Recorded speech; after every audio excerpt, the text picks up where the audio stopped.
Hello everyone. आज हम जानेंगे वन इंडिया वन इलेक्शन के बारे में। इसके प्रोज क्या होंगे, कॉन्स क्या होंगे, एडवांटेजेस क्या होंगे, डिसएडवांटेजेस क्या होंगे।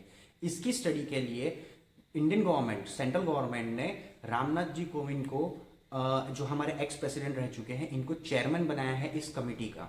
और इस कमेटी को ये टास्क दिया गया है कि आपको एक्सप्लोर करके ये देखना होगा कि वन इंडिया वन इलेक्शन हमारे कंट्री में फिजिबल है या नहीं है। तो इसके ऊपर कई लोगों के दिमाग में ये भी होगा कि क्या ये इलेक्शन अगर इम्पोज किए गए हमारे कंट्री में, तो क्या वो एक ही दिन में पूरे इलेक्शन हो जाएंगे एंटायर नेशन में? तो ऐसा कुछ नहीं होने वाला। वो 3 मंथ्स, 4 मंथ्स, 5 मंथ्स उसका एक ड्यूरेशन पीरियड होगा। और वो एक स्टेट वाइज भी लिया जा सकता है, और वो हो सकता है कि कुछ डिस्ट्रिक्ट वाइज लिया जाए। अब वो जो भी पॉलिसी सेंट्रल गवर्नमेंट बनाएगी तो उसके अकॉर्डिंगली वो कंडक्ट होगा। अच्छा, दूसरी बात, आप लोगों में एक और भी मन में सवाल होगा कि ये क्या पहले हमारे देश में हुआ है या नहीं हुआ है? तो यस, बिल्कुल ज़रूर हुआ है। 1952, 1957, 1962 और 1967, इन 4 टर्म्स में वन इंडिया वन इलेक्शन के ही इलेक्शंस हुआ करते थे। 1967 के बाद में प्रेसिडेंशियल रूल 356 आर्टिकल में चेंजेस ला करके इसे चेंज किया। ये क्यों चेंज हुआ, उसके पीछे रीजंस कुछ ऐसे थे।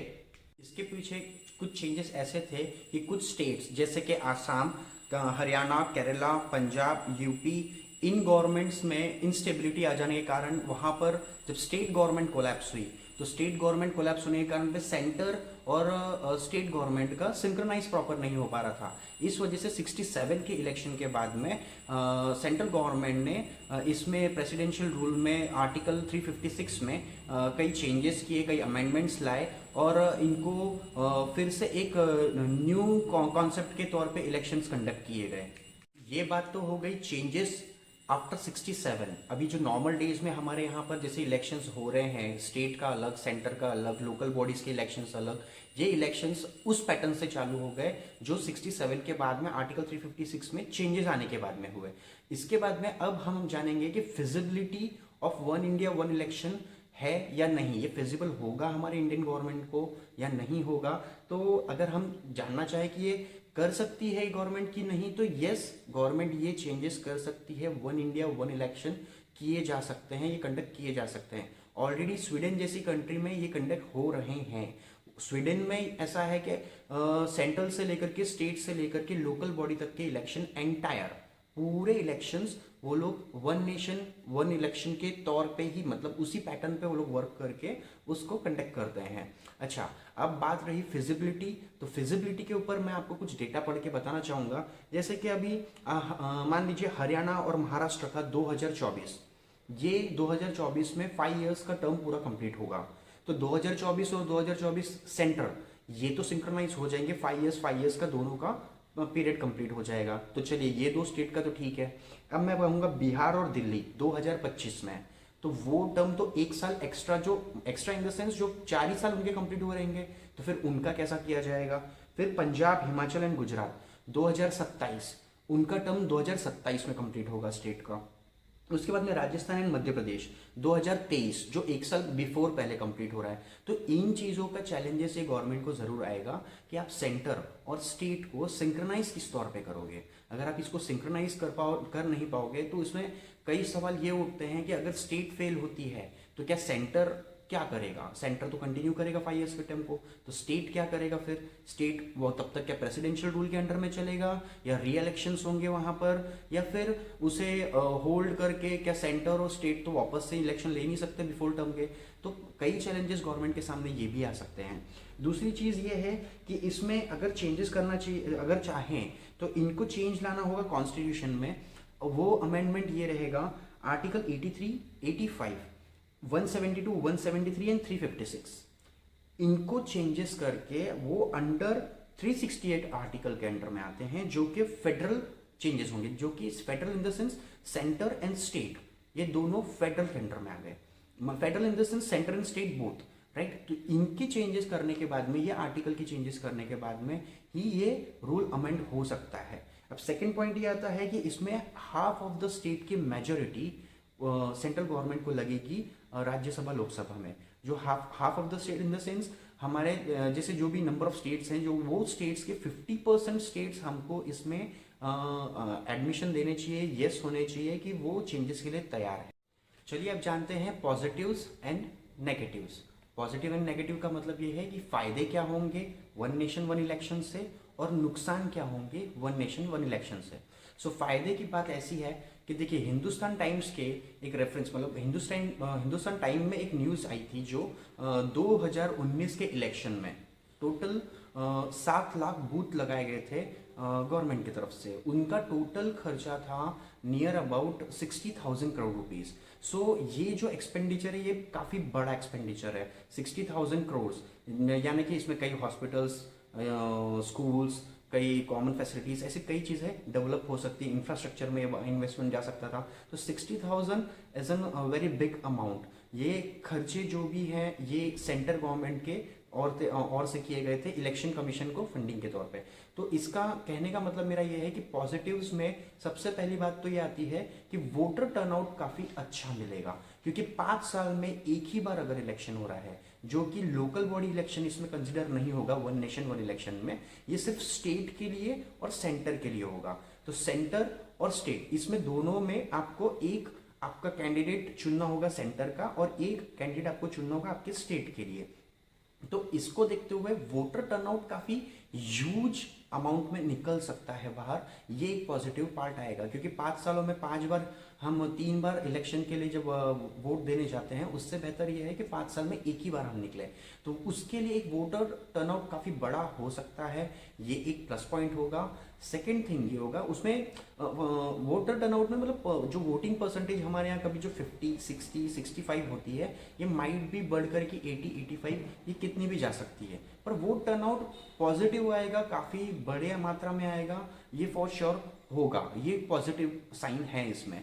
सेकेंड पॉइंट ये आता है MCC, model code of conduct. अब इसमें क्या होता है, जो आचार संहिता हम जिसे कहते हैं, इसमें कई गवर्नमेंट के काम उस टाइम पे बंद कर दिए जाते हैं, जैसे कि फंड ट्रांसफर्स हो गया, कोई गवर्नमेंट न्यू प्रोजेक्ट्स के अप्रूवल होते हैं वो रुक जाते हैं। तो आचार संहिता में ये चीज़ों की एक दिक्कत रहती है कि गवर्नमेंट प्रोसीजर्स कई तौर पे रोक दिए जाते हैं। तो वो एक चीज़ जो है, ये नंबर ऑफ टाइम्स आपको जो 5 इयर्स के बीच में आता है आचार संहिता कि अब लोकल बॉडी इलेक्शन है, स्टेट इलेक्शन है, सेंट्रल इलेक्शन है, तो इस बार बंद हो गया, उस बार बंद, तो ये जो नुकसान है और ये जो प्रोसीजर स्लो हो जाता है, इस चीज़ को एक बूस्टअप मिलेगा। ये पूरे 5 साल में ये एक ही बार होगा जो कि आचार संहिता लगेगी। लोकल बॉडी इलेक्शन की बात अलग है, बाकी स्टेट एंड सेंटर का ये एक मसले से हल मिल सकता है।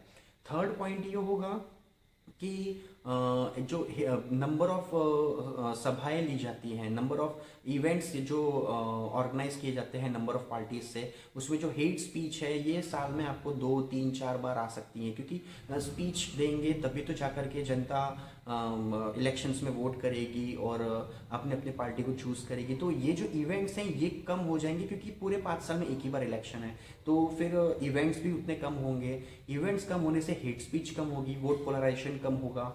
तो वो एक चीज़ का एक पॉजिटिव साइन है कि वो भी इनको एक चीज़ की बेनिफिट मिलेगा कि वन नेशन वन इलेक्शन के तहत ये चीज़ भी कम हो जाएगी, जिसमें भड़काऊ भाषण वगैरह कम हो सकते हैं। जो जैसे 5 साल में 10 बार कैंपेनिंग हो रही है, वो कम होकर के 1-2 बार में आ जाएगी। तो चलिए वो एक चीज़ का भी पॉजिटिव पॉइंट आएगा। थर्ड थिंग ये एक आ जाता है एक्सपेंडिचर जो है ये कम हो जाएगा। जो 5 साल में हमको जो नंबर ऑफ टाइम इलेक्शंस में जो इलेक्शन कमीशन का जो खर्चा बढ़ता है, वो खर्चा कम होकर के ये एक बार में आ जाएगा। जैसे ये 60,000 करोड़ जो हैं, ये हो सकता है रिड्यूस होकर के काफ़ी कम मात्रा में आ जाए, एकदम नील तो नहीं होगा, जीरो नहीं होगा, बट हाँ ये कम होकर के काफ़ी बेनिफिशियल होगा हमारे गवर्नमेंट के फंड्स को बचाने के लिए। चलिए अब जानते हैं negative part one nation one election का। नेगेटिव इन द सेंस कि हमारे को इससे नुकसान क्या हो सकता है, जनता को इसमें क्या नुकसान हो सकता है, सरकार को इसमें नुकसान क्या हो सकता है। चलिए सबसे पहले हम ये जानेंगे democracy. Democracy in the sense what. Democracy का मतलब ये हुआ, अगर आप इस शब्द को अगर आप स्प्लिट करेंगे डेमो एंड क्रेसी, तो डेमो मीन्स पीपल, लोग डेमो, और क्रेसी मतलब पावर टू रूल। तो ये डेमोक्रेसी, ये शब्द का मतलब ये हो गया कि इसमें 2 तरह की डेमोक्रेसी होती है। एक होती है सब्सटेंटिव डेमोक्रेसी और एक होती है प्रोसीजरल डेमोक्रेसी। अब आप ये जानेंगे ये procedural democracy in the sense ये जो हमारे इंडिया में फॉलो की जाती है इनडायरेक्ट डेमोक्रेसी, और जो सब्सटेंटिव डेमोक्रेसी होती है वो होती है डायरेक्ट डेमोक्रेसी। डायरेक्ट डेमोक्रेसी में ये होता है राइट टू रिकॉल का पब्लिक को राइट्स होता है, पर प्रोसीजरल में हमें वो नहीं होता। हम रिप्रेजेंटेटिव चुन करके देते हैं जो कि राइट टू रूल रखता है। इसके अकॉर्डिंगली अगर आप ये देखने जाए तो सबसे पहले नेगेटिव पार्ट में हमें नुकसान ये होता है कि इसमें एक्सपेंडिचर हो सकता है कि बढ़ भी सकते हैं। अब बढ़ कैसे सकते हैं, तो जो नंबर ऑफ टाइम किसी भी पार्टी को इलेक्शंस में खर्चा करना पड़ेगा साल के अंदर, जैसे एक बार हो गया एक्सपेंस इलेक्शन का, अगले इलेक्शन में दूसरा एक्सपेंस है, फिर उसके बाद में जो इलेक्शन आना है उसमें तीसरा एक्सपेंस है, तो उस पॉइंट ऑफ व्यू से इनको ये एक्सपेंसेस नंबर ऑफ टाइम के खत्म हो जाएंगे। अगर वन नेशन वन इलेक्शन आता है तो ये आने के बाद में इनको 5 साल में एक ही बार इलेक्शन का खर्चा आएगा, तो हो सकता है कि इसमें एक्सपेंसेस डबल करके भी पब्लिक को ऑफरिंग्स बढ़ा दी जाए या कुछ, तो ऐसे भी खर्चे इलीगल तरीके पे लीगल तरीके पे हर चीज से बढ़ भी सकते हैं। दिस इज नॉट श्योर कि ये खर्चे बढ़ेंगे ही, पर ये बढ़ सकते हैं, ये अनुमान है सिर्फ। दूसरी चीज ये है कि अगर आप देखने जाएंगे तो डायरेक्ट डेमोक्रेसी के पॉइंट ऑफ व्यू से आप सेकेंड पॉइंट एक ये हो सकता है कि इसमें रीजनल इश्यूज हो सकता है कि दबा दिए जाएं या दब जाएं। वो कैसे, क्योंकि सेंटर का इलेक्शन जब होगा और जो स्टेट का इलेक्शन होगा ये 5 साल में ये एक बार जब कंडक्ट किया जाएगा, तो इसमें ये पॉइंट ज़रूर आ सकता है कि जो छोटे छोटे मुद्दे हैं जो कि एक पब्लिक अपने जहन में रखती है कि हम अगले इलेक्शन में इसे मुद्दा रखेंगे और उसके ऊपर हम प्रोटेस्ट कर सकते हैं या इस मुद्दे को हम मनवा के लेंगे इस इलेक्शन में, तो number of elections means more democracy, right, and come elections होना मीन्स लो डेमोक्रेसी। तो ये पॉइंट ऑफ व्यू से कई रीजनल इश्यूज या छोटे छोटे इश्यूज जब मैनिफेस्टो आता है तो मैनिफेस्टो में काफ़ी बड़े बड़े मुद्दे होते हैं सेंटर के टाइम पे, तो सेंटर इलेक्शन और स्टेट इलेक्शन अगर साथ में होंगे तो हो सकता है कि एक सिंगल फ्लो में पब्लिक सिंगल टाइम का ही सोच करके सिर्फ 5 साल में एक बार जो मुद्दा उठा उसको सोच करके वोट करके पब्लिक बाजू हो सकती है। तो वो भी एक पॉइंट है नेगेटिव कि नंबर ऑफ इलेक्शन से डेमोक्रेसी अपर लेवल पे रहेगी, अपर हैंड पे रहेगी, कि एक लोकतंत्र जिसे कहा जाता है तो लोकतंत्र की ताकत बनी रहेगी। तो ये एक चीज़ है कि वो नेगेटिव पार्ट हो सकता है अगर one nation one election impose किया जाता है तो। थर्ड थिंग इसमें ये है कि एक्सपेंडिचर का जैसा मैंने बताया, फिर बाद में आपको रीजनल इश्यूज के बारे में बताया, तो इन्हीं सब मुद्दों को लेते हुए डेमोक्रेसी का जो एक पॉइंट ऑफ व्यू जो हमारे इंडिया में जो the largest democracy in the world जो कहा जाता है, वो हो सकता है कि वो काफ़ी कम मात्रा में हो जाएगी अगर 5 साल में एक बार की जाएगी तो, और कई चीज़ें कई रीजनल इश्यूज ओवरशैडो हो सकते हैं। अब जैसे कि आप देखेंगे कि साउथ अफ्रीका में भी यही होता है, जैसे जो पैटर्न है वन नेशन वन इलेक्शन जैसा पैटर्न जो है वन टाइम इलेक्शन का ही है, वो भी 5 साल में एक ही बार लेते हैं इलेक्शंस। और स्वीडन में भी वैसे ही रूल है। स्वीडन में तो लोकल बॉडी से लेकर के सेंटर तक के एंटायर इलेक्शंस एक ही बार आते हैं, पर वहाँ पर एडवांटेज ये है कि हमारा देश 140 करोड़ जनसंख्या का देश है और जो स्वीडन है वहाँ की पॉपुलेशन सिर्फ 1 करोड़ 4 लाख है। तो वहाँ पर स्वीडन जैसे नेशंस को एक बेनिफिट है कि वहाँ पर पॉपुलेशन कम होने के कारण ये इलेक्शंस कंडक्ट करना काफ़ी आसान है, वहाँ पर लो एक्सपेंडिचर्स हैं। अच्छा, दूसरी बात इसमें अपोज करने जैसे जो बॉडीज़ हैं तो उसमें ऑलरेडी गवर्नमेंट को एक चीज़ का सपोर्ट मिल चुका है, जो कि पहले ही मैं आपको डेटा के मुताबिक पढ़ के बताऊंगा। जैसे कि इलेक्शन कमीशन है, उन्होंने 1983 में ही डिमांड किया था कि वन नेशन वन इलेक्शन जैसे कॉन्सेप्ट पे ही वर्क किया जाए, वन टाइम इलेक्शन उनके लिए फिजिबल है।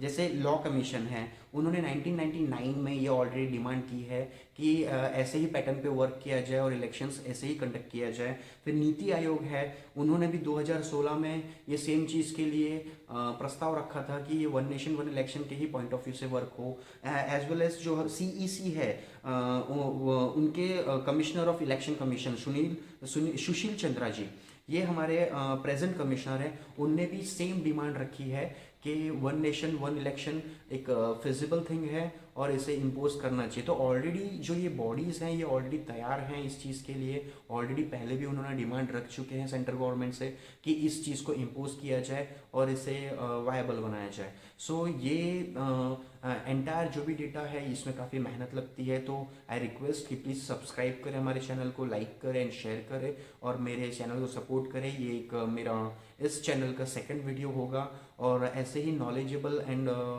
करंट अफेयर्स से लेकर के ग्लोबल नॉलेज के लिए आप मेरे चैनल को सब्सक्राइब करें, यही मेरी रिक्वेस्ट रहेगी। इस वीडियो के लिए इतना ही, थैंक यू।